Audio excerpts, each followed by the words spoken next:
Donald Trump ने फिर एक बार ईरान को धमकी दी है और कहा है कि हमने आपको 10 दिन पहले 10 दिन का अल्टीमेटम दिया था सीज फायर करने के लिए, लेकिन 8 दिन गुजर चुके हैं, कोई रिस्पॉन्स नहीं दिया है। ठीक, तो स्ट्रेट ऑफ हॉर्मुज खोल दीजिए वरना मैं तुम सबको नर्क में पहुंचा दूंगा। अल्लाह से अपने दुआ करते रहिए। खुन्नस में आके डोनाल्ड ट्रंप ने बहुत बड़ा बयान दिया है और गाली देके कहा है कि हॉर्मुज खोल दो पागलो। गाली तो कुछ और है लेकिन मैं पागल ही बता रहा हूं। तो खुर्सियानी बिल्ली खंबा नोचे, 10 दिन का अल्टीमेटम ईरान को दिया था लेकिन ईरान में कोई फर्क नहीं पड़ा। उसने मना कर दिया था कि हम कोई सीज फायर नहीं करेंगे। अब देखने वाली बात यह है कि आने वाले 2 दिनों के ऊपर ईरान के ऊपर बहुत खतरनाक हमले हो सकते हैं। ईरान को पूरी तरह से तोड़ा जा सकता है। अब ईरान का क्या रिएक्शन होगा इसका थोड़ा सा इंतजार करते हैं। ठीक, आते हैं दूसरी खबर पे। वहीं ईरान ने कहा है कि उसने अमेरिका के फाइटर जेट आज फिर मार गिराया है जो अपने पायलट को सर्च ऑपरेशन के तहत ढूंढने निकले थे, जिसमें ब्लैक हॉक हेलीकॉप्टर भी है। वहीं बहरीन की ऑयल रिफाइनरी को उड़ा दिया गया है।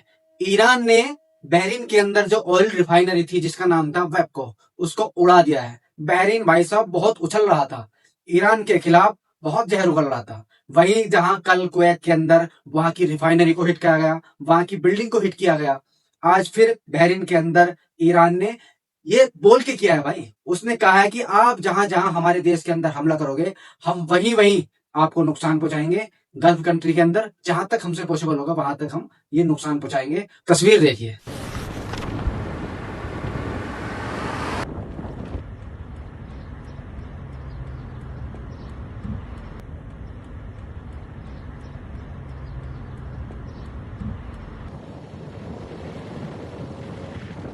वहीं जिम्बाब्वे के अंदर जो ईरान की एम्बेसी है उन्होंने एक पोस्ट किया है जिसमें डोनाल्ड ट्रंप को खड़ा करके दिखाया गया है 2 पर्दों के बीच में और लिखा है उसके नीचे, मतलब दिखाया गया है कि एवरीथिंग इज गुड, लेकिन उसके पीछे उसके फाइटर जेट, उसके हेलीकॉप्टर और उसके पूरे वेपन्स जो हथियार हैं वो पीछे पड़े हुए हैं, तबाह हुए हैं। यानी कि डोनाल्ड ट्रंप दुनिया के सामने झूठ बोल रहा है। जहां ईरान के अंदर वहां की जनता, वहां के नौजवान ईरान की गवर्नमेंट के साथ कंधे से कंधा मिला के लड़ने के लिए तैयार है और खुद उनकी आर्मी, उनकी आईआरजीसी को ज्वाइन करने के लिए तैयार है। 10 लाख वॉलंटियर इकट्ठे हो चुके हैं ईरान की आर्मी में जाने के लिए। वहीं इजराइल के अंदर इजराइल की गवर्नमेंट वहां के नौजवानों को, वहां के लोगों को जबरदस्ती फौज में भर्ती कर रही है और भाई साहब वहां के लोग प्रदर्शन कर रहे हैं इस बात के खिलाफ कि हमको फौज में भर्ती नहीं होना, इजराइल की आर्मी भर्ती नहीं होना। वीडियो देखिए।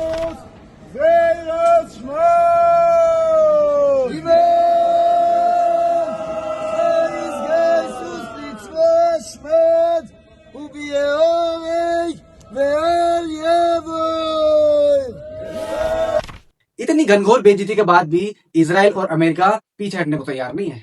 ईरान को झुकाने के लिए हर मुमकिन कोशिश कर रहे हैं जो इनसे हो सकती थी। बड़े से बड़ा हमला ईरान के ऊपर किया जा रहा है। मोहतरम हज़रात, ईरान के लिए दुआ कीजिए बस।